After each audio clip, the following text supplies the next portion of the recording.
ನನ್ನ ಹೆಸರು ಇಂಪನ, 6ನೇ ತರಗತಿ.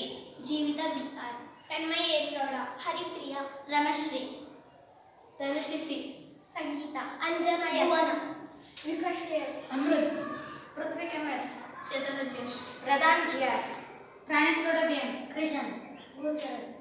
ವಿಷಯ ಕನ್ನಡ. ಗದ್ಯ 1. ತೋಳ ಬಂತು ತೋಳ. ಗದ್ಯ 1 ತೋಳ ಬಂತು ತೋಳ.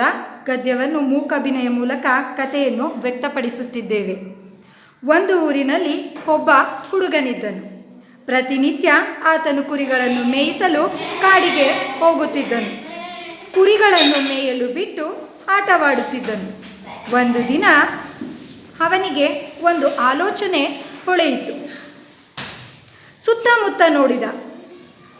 ದೂರದಲ್ಲಿ ಜನರು ಗದ್ದೆ ಕೆಲಸ ಮಾಡುತ್ತಿದ್ದರು.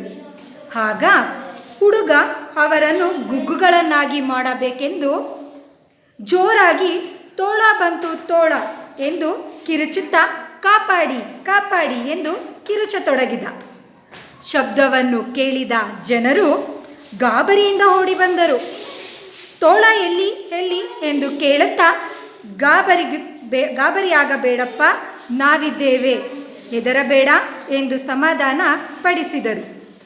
ಹುಡುಗ ಮನಸ್ಸಿನಲ್ಲೇ ನಗುತ್ತಾ ತೋಳ ಇದ್ದರಲ್ಲವೇ ನನಗೆ ಭಯವಾಗುವುದು ಎಂದು ಗೊಣಗಿಕೊಂಡನು. ಜನರೆಲ್ಲರೂ ತಮ್ಮ ತಮ್ಮ ಕೆಲಸದ ಕಡೆ ಹೊರಟರು. ಹುಡುಗನು ಮರುದಿನ ಕುರಿಗಳನ್ನು ಮೇಯಲು ಬಿಟ್ಟು ಮತ್ತೆ ತೋಳ ಬಂತು ತೋಳ ಎಂದು ಕಿರುಚಿದನು. ಸದ್ದು ಕೇಳಿದ ಜನರೆಲ್ಲರೂ ಗಾಬರಿಯಿಂದ ಓಡಿ ಬಂದು ಸಮಾಧಾನ ಮಾಡಿದರು.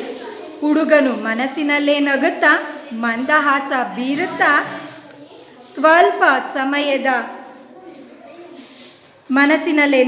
ಮಂದಹಾಸ ಬೀರಿದನು. ಹುಡುಗ ಆಟವಾಡುತ್ತಾ ಮತ್ತೆ ಬೇಸರಗೊಂಡು ಸ್ವಲ್ಪ ಸಮಯದ ನಂತರ ನಿಜವಾದ ತೋಳ ಬಂದಿತು.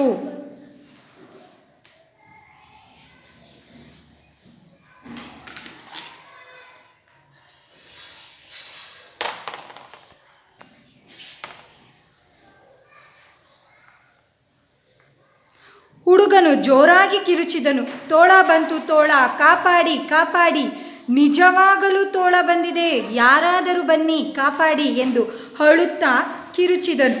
ಆದರೆ ಜನರು ಹುಡುಗನ ಕೂಗು ಕೇಳಿಸಿದರೂ ಯಾರೂ ಬರಲಿಲ್ಲ. ಹುಡುಗ ತಮಾಷೆ ಮಾಡುತ್ತಿದ್ದಾನೆ, ನಮ್ಮ ಸಮಯವನ್ನು ಹಾಳು ಮಾಡುತ್ತಿದ್ದಾನೆಂದು ಕೆಲಸ ಮಾಡತೊಡಗಿದರು. ತೋಳ ಹೊಟ್ಟೆ ತುಂಬ ತಿಂದು ಹೊರಟಿತು. ಹುಡುಗನು ಅಳುತ್ತಾ ಕುರಿಗಳನ್ನು ಕಳೆದುಕೊಂಡು ಪೆಚ್ಚು ಮೋರೆ ಹಾಕಿಕೊಂಡು ಮನೆ ಕಡೆಗೆ ಹೊರಟನು. ಈ ಕಥೆಯ ನೀತಿ ಏನೆಂದರೆ